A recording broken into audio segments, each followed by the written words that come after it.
가을 생리사에서 왔다. 그는 머물러 먹는 보리빵 20개와 햇곡식 이삭을 자루에 담아 하느님의 사람에게 가져왔다. 엘리사는 이 군중이 먹도록 놔두어 주어라 하고 읽었다. 그러나 그의 시종은 이것을 어떻게 100명이나 되는 사람들 앞에 내놓을 수 있겠습니까? 하고 물었다. 엘리사가 다시 말하였다. 이 군중이 먹도록 나누어 주어라. 주님께서 이들이 먹고도 남을 것이라고 말씀하셨다. 그리하여 그것을 사람들에게 내놓으니 과연 주님의 말씀대로 그들이 먹고도 남았다. 주님의 말씀입니다. 하나님 감사합니다.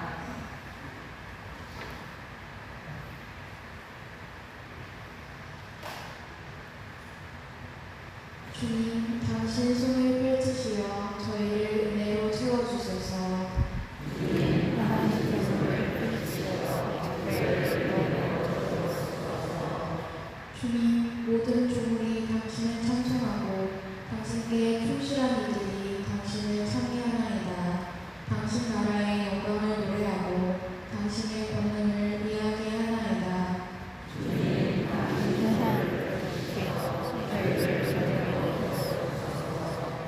눈이란 눈이 모두 당신을 바라보고 당신은 제때에 먹을 것을 주시나이다.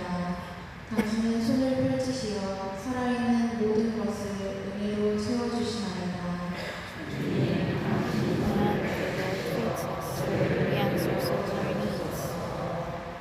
주님은 가시는 길마다 의로우시고 하시는 일마다 진실하시니 주님은 당신을 부르는 모든 이에게 진실하게 부르는 모든 이에게 가까이 계시네.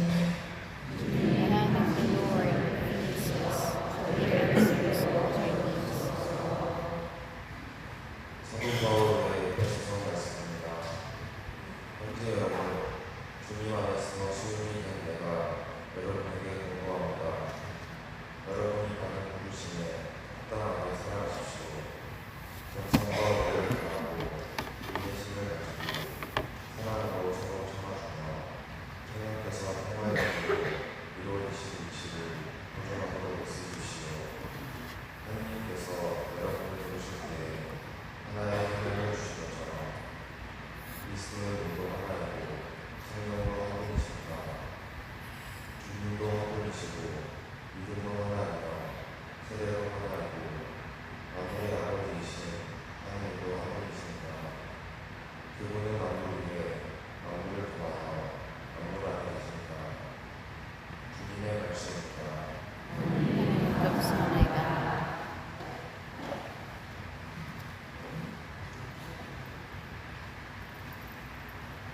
모두 성다.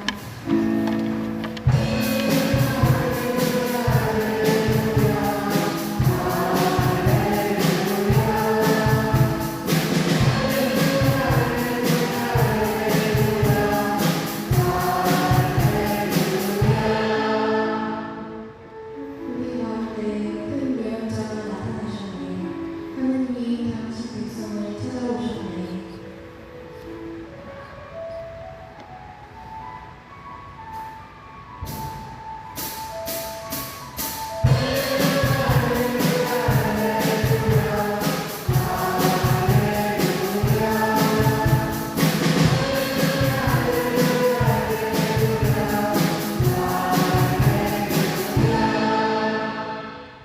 주님께서 여러분과 함께 요한사는 거룩한 복음입니다. 그때 예수님께서 갈릴레아 호수 또 티베리아스 호수 건너편으로 가셨는데 많은 군중이 그분을 따라갔다. 그분께서 병자들에게 일으키신 표징들을 보았기 때문이다. 예수님께서는 산에 오르시어 제자들과 함께 그곳에 앉으셨다. 마침 유다인들의 파스카 축제인 파스카가 가까운 때였다. 예수님께서는 눈을 드시어 많은 군중이 당신께 오는 것을 보시고 필리포에게 저 사람들이 먹을 빵을 우리가 어디에서 살 수 있겠느냐 하고 물으셨다. 이는 필리포를 시험해 보려고 하신 말씀이다.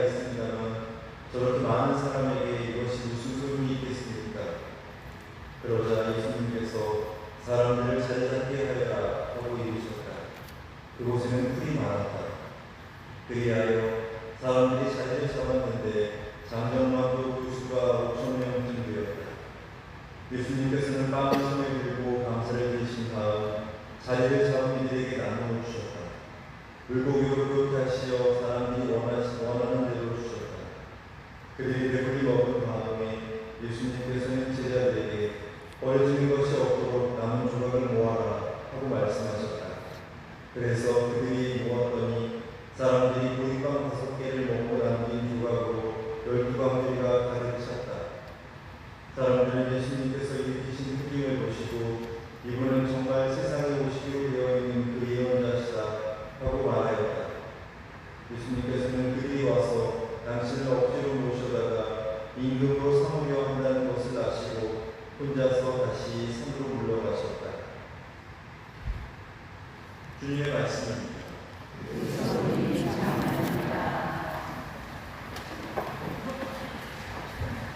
감사합니다. 여러분들, 우리가 세상을 살면서 우리 삶의 가장 큰 문제가 뭐라고 생각하세요? 제일 큰 고민거리.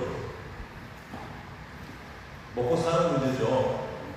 뭐든 땀을 흘리던 머리를 쓰든 뭘 하든 밥 벌어먹고 살아야 할 일들을 다 가지고 있습니다. 먹고 사는 문제가 제일 중요한 거죠. 운동 잘하는 사람은 열심히 해야 밥값을 하는 겁니다. 친구들도 열심히 의사들을 해야 밥값 하는 거죠. 다 먹고 살려고 하는 거죠.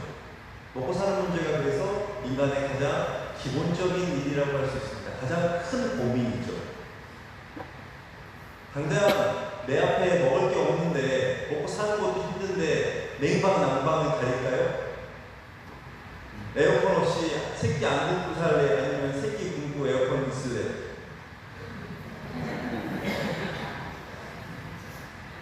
비교가 뭐 잘 되는 거 아닙니까?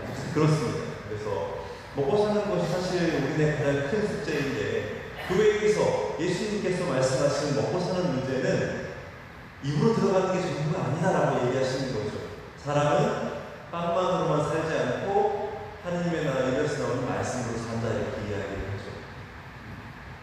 예수님께서 말씀하시는 양식이라는 것은 결국 세상에서 주는 그 양식도 있지만 중요한 것은 하느님께서 주시는 그 양식을 받아먹는 게 중요하다. 이것도 그런 맥락을 이해하셔야 됩니다. 왜 그렇게 이해를 하셔야 되느냐? 오늘 예수님께서 기적을 베푸셨을 때 사람들은 다 엄청 놀랐어요. 그러면서 저 사람 진짜 예언자신가 보다 하면서 임금을 만들려고 했다는 겁니다. 임금, 먹고자 하면, 하고자 하면 모든 걸 할 수 있는 거죠. 그런 사람입니다. 근데 예수님께서는 그것을 멀리 하시고 산으로 가셨다고 하죠. 산은 성경에서 하느님을 만나는 장소라고 하는 겁니다. 세상 사는 데서 먹고 마시는 게 전부가 아니라 하느님과 지내는 것이 더 중요하다라는 것들을 몸소 보여주시는 거죠. 다만 먹는 것이 필요는 하다라는 겁니다. 이런 맥락이 사실 예수님께서 가르쳐 주시는 건데, 그래서 우리는 복음을 늘 읽을 때 현실과 또 더불어서 하느님의 뜻, 교회의 가르침 이런 것들을 곁들여 알아야지만 세상에서 한쪽으로 치우쳐지지 않을 수 있습니다. 갈릴레 호수 근처에 가면 타부가라는 곳이 있습니다. 그곳이 오늘 복음의 무대가 되는 장소입니다. 제가 작년에 다녀왔었는데 여러분들 한 번쯤인가 보셨을 거예요. 그 모자이크로 이렇게 가운데 그릇이 있어가지고 옆에 물고기 2마리 있고 이렇게 가운데 빵 그려져 있는 모자이크 있습니다. 오변이요. 그게 제대가 있으면 이 앞에 바닥에 모자이크로 되어 있어요. 근데 자세히 보면 빵이 몇 개일까요? 5개가 아니니까 제가 물어본 거 맞죠? 빵 5개, 물고기 2마리인데 실제로 가서 그 모자이크에 보면 빵이 4개만 있습니다. 왜 그럴까요? 재단에서 만들어진 빵이 하나 추가되어야 됩니다. 그런 거랑 비슷한 겁니다. 그것도 제가 방금 설명드렸었던 의미랑 비슷해요. 먹고 사는 게 중요하다. 근데 이것 또한 없으면 안 되는 거다. 이게 있어야 완성이 되는 거다. 그런 의미가 담겨 있습니다. 혹시라도 찾아볼 일 있으면 500여 치면 제일 많이 나오면 모자이크 중에 하나입니다. 그래서 그 안에 만약에 빵이 5개 있다. 그러면 잘못 따라하는 겁니다. 원래 그 모자이크는 빵 4개만 있어요. 자, 그리고 오늘 제가 여러분들과 조금 나누고 싶은 부분은 인간적인 부분입니다. 빵 5개와 물고기 2마리로 5,000명을 먹이셨다. 에이 설마. 이건 인간적인 생각입니다. 말 그대로 기적이었기 때문에 물을 어떻게 포도주를 만듭니까? 똑같은 근데 이게 물리적으로 뭔가 가능할까 이렇게 생각을 하는 거죠. 근데 오늘은 이 복음을 조금 인간적으로 풀어보겠습니다. 예수님께서 장정만도 5,000명쯤 되는 군중을 먹이시고자 그렇게 하니까 안드레아가 보리빵 5개랑 물고기 2마리 가진 아이가 있습니다만 저렇게 많은 사람에게 이게 무슨 소용이 있겠습니까? 이야기를 하죠. 우리는 이 아이가 가진 음식, 그 음식이 안드레아 사도의 눈에 띄었다는 사실에 집중해보면 좋겠어요. 장정만도 5,000명 정도 육박하는 군중 중에 먹을 것 가진 사람이 그 아이 하나였을까? 공간복음은 오늘 장소가 외딴 곳이고 황량한 곳이라고 이야기하기도 합니다. 그런 곳에 가면서 먹을 것을 준비하고 온 사람이 겨우 그 아이 하나였을까? 때문에 혹자들은 아마도 어른들은 자기의 것을 남을 생각을 하지 않았을 것이다. 자기가 가진 것으로는 도저히 많은 사람들에게 도움이 되지도 않을 뿐더러 자신도 제대로 먹을 수 없을 거라는 생각, 그런 추측으로 복음을 해석하기도 합니다. 다시 한번 말씀드리지만 이 복음은 이건 인간적인 해석인 겁니다. 교회의 공식적인 해석이라고 생각한다면 예수님께서 빵 50개 5,000명 먹이신 겁니다. 다시 인간적인 해석으로 돌아와서 하지만 아이는 참 순수하죠. 저 빵 5개 있고요. 물고기 2마리 있어요. 가지고 온 겁니다. 그래서 그 아이의 순수한 것만이 예수님 앞으로 오게 된 거죠. 어린아이와 같이 순수한 믿음은 일단 내 것을 생각하고 그 다음을 생각하는 그런 마음과 굉장히 대조되는 겁니다. 아이는 아무런 계산 없이 예수님이라는 이유만으로 자신의 것을 당연하게 내놓았습니다. 예수님은 그 순수하고 예쁜 마음을 통해서 기적을 베푸시는 거죠. 그 결과 많은 사람들이 배불리 먹고도 양식이 남았습니다. 여기서 예수님의 표징이 드러나는 겁니다. 가진 것 없이 보잘것없고 작고 부족하더라도 아이와 같은 순수함, 재지 않는 기꺼운 믿음이 우리 삶에 차고 넘치는 은총으로 드러나게 된다. 더불어서 차고 넘치는 남은 조각들을 통해서도 그 안에 담긴 더 깊은 표징들을 볼 수 있습니다. 예수님께서 먹고 남은 것을 버리지 않고 모으셨다는 거죠. 나도 모르는 누군가를 위한 양식, 지금이 아니라도 미래의 누군가를 위해서 보관하는 양식. 여기서 우리는 성찬절례의 정신을 엿볼 수 있습니다. 곧 예수님이 이날 남은 조각을 모아주신 까닭에 오늘을 사는 우리도 그 조각을 먹고 영적으로 배부를 수 있게 됐다는 겁니다. 쉬운 예로 감실이 성당 제대에 없어도 될까요? 아닐까요? 없어도 되니까 여쭤보는 겁니다. 여러분 성당에 들어오시면 어디다 인사하세요? 제대에 인사하시는 겁니다. 십자가에 인사하는 거 아니에요. 감실에다 인사하시는 거 아닙니다. 성당의 중심은 제대입니다. 감실은 제2방에 들어가 있어도 아무 문제가 안 돼요. 왜 감실이 제2방에 있어도 되느냐? 저 감실에 있는 부분은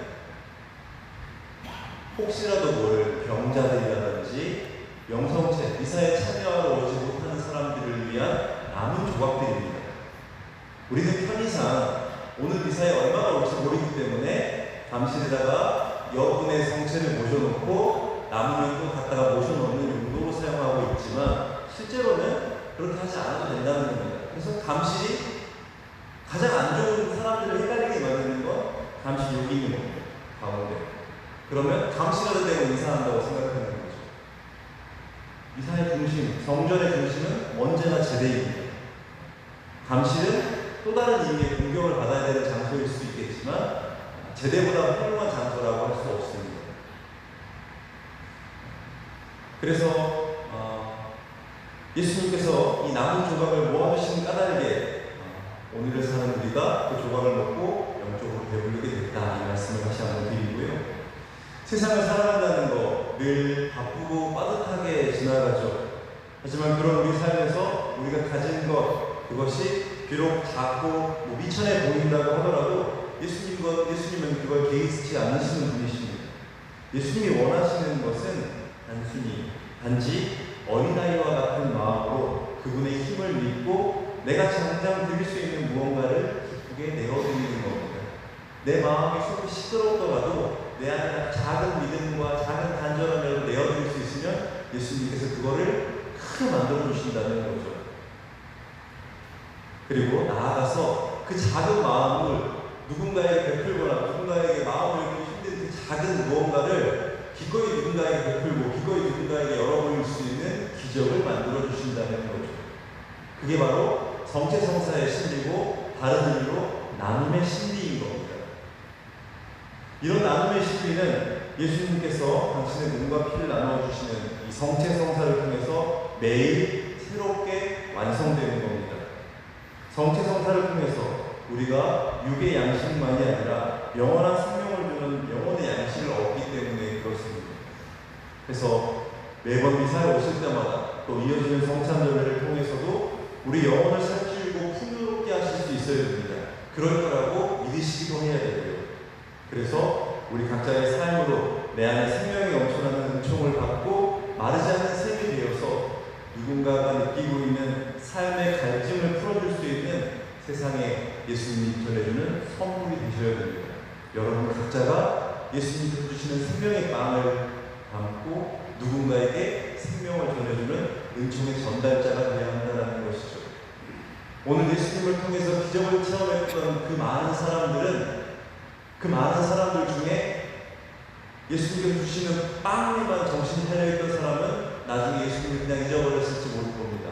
하지만 그분이 줬던 그 빵의 의미가 무엇인지 깨달았던 사람들은 죽는 순간까지 예수님을 전하러 다녔을 거예요. 왜냐? 그 안에는 단순히 배만 불리는 것 이상의 사랑과 은총이 담겨 있었고 그것들을 전하지 않을 수 없게 되었을 거기 때문에 그렇습니다. 이어지는 성찬절을 통해서도 우리도 그렇게 나아갈 수 있으면 좋겠어요. 버려지는 것이 없도록